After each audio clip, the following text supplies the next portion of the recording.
The first law of economics is supply and demand, and we've seen this play out in the housing market the past 3 years. The bigger the demand and the smaller the supply, the more we see pressure on home prices rise. But is there a change coming?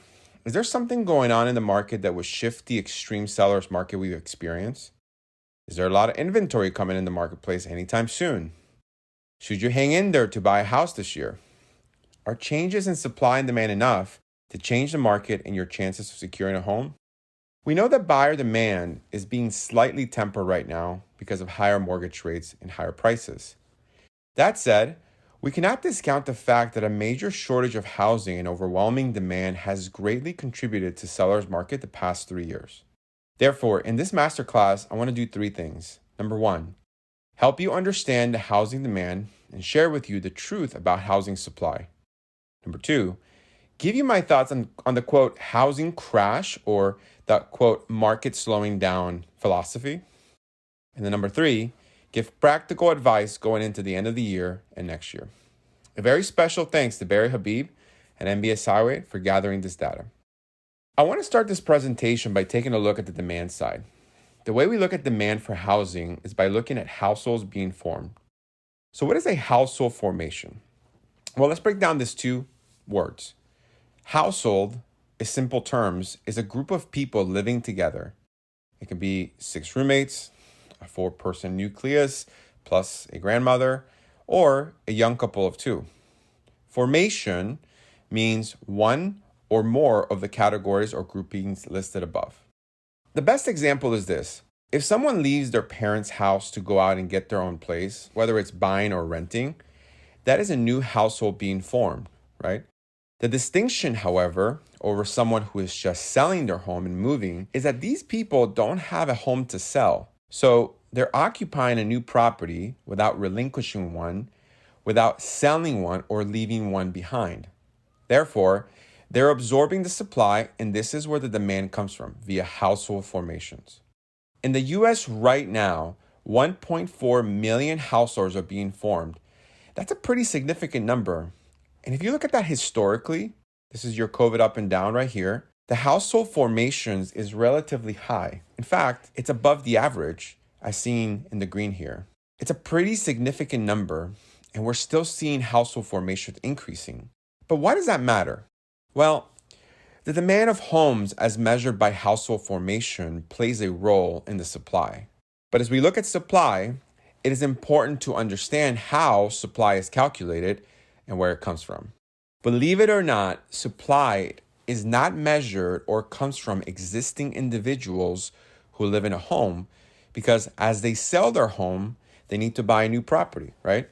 Keeping inventory and supply neutral. Simply put then, supply actually comes from new constructions. Now, many folks look at housing starts when calculating the new supply coming into the marketplace, which is logical, but the math is actually flawed. Let me explain. If you look at housing starts, which are currently at roughly about 1.7 million, you have to take into account that every year, about 100,000 of those homes get destroyed, retired, or replaced, leaving us, by this calculation, with 1.6 million homes started. The math would suggest that after taking the 1.6 million in new supply coming to the marketplace minus the 1.4 million household formations, there's an apparent surplus of roughly about 200,000 homes in the marketplace. Yet, so many people are still seeing some level of competition for homes and having to pay more for a unit. So what's the flaw here? If you look at housing starts like most people do, that actually includes properties that just broke ground, right? You can't move into that yet because the properties are not ready. Take my in-laws, for example. They're building a home to move into and the project just broke ground. It won't be delivered for at least another year, right?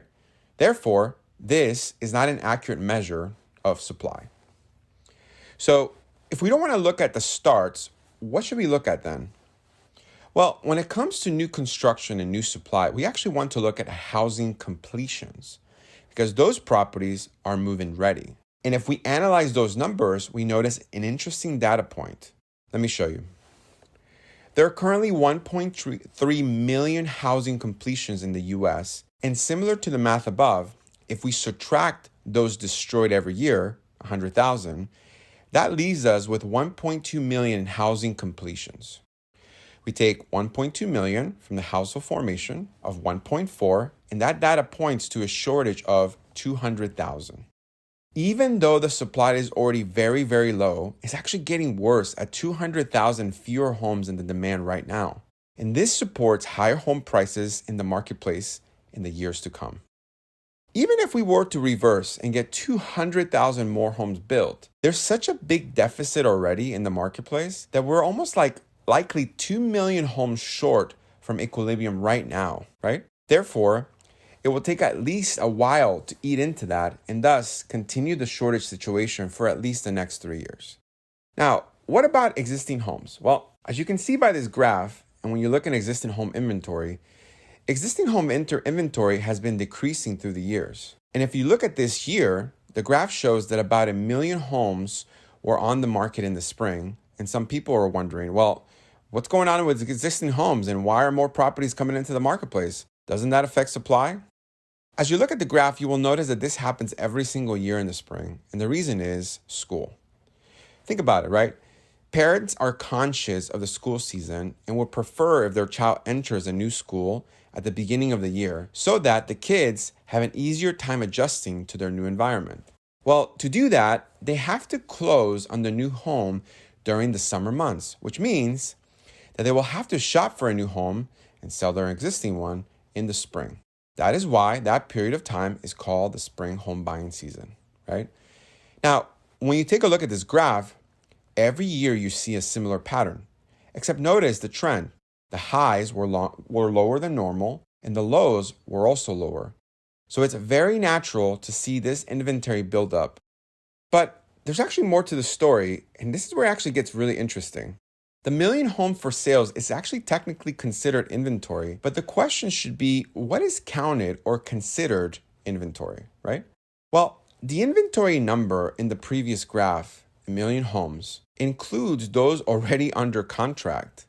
In other words, the inventory number includes properties that already have a buyer for the house and are simply just waiting to close.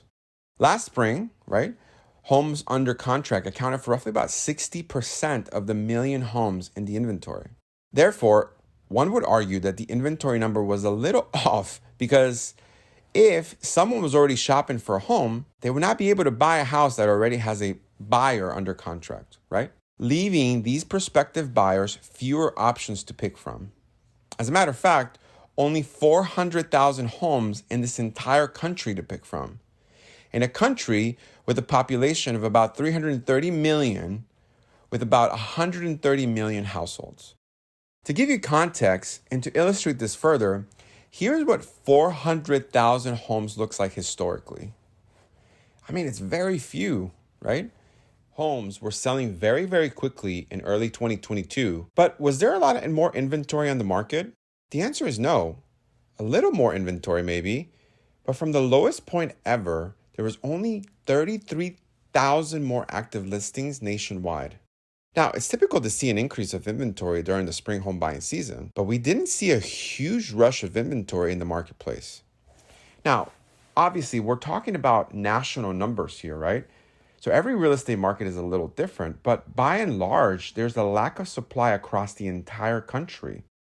While demand is decreasing because of higher interest rates and home prices, it's not enough to support a major drop in home prices. There's still enough buying activity to support prices going up.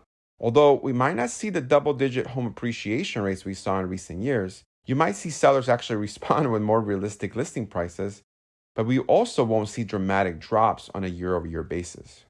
Another reason we won't see dramatic drop in prices is vacancy rates, which are very, very low. Now, why is that important?